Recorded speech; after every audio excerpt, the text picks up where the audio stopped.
Hello friends, today we will talk about how to fix or how to solve your Google Drive problems.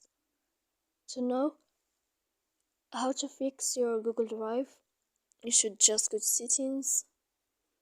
Here we click apps, default apps, app settings.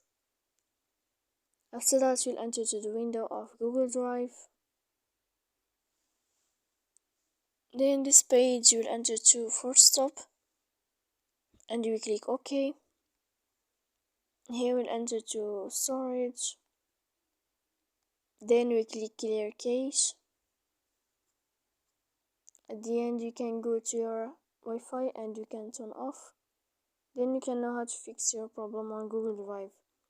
So please don't forget to support us by like and subscribe.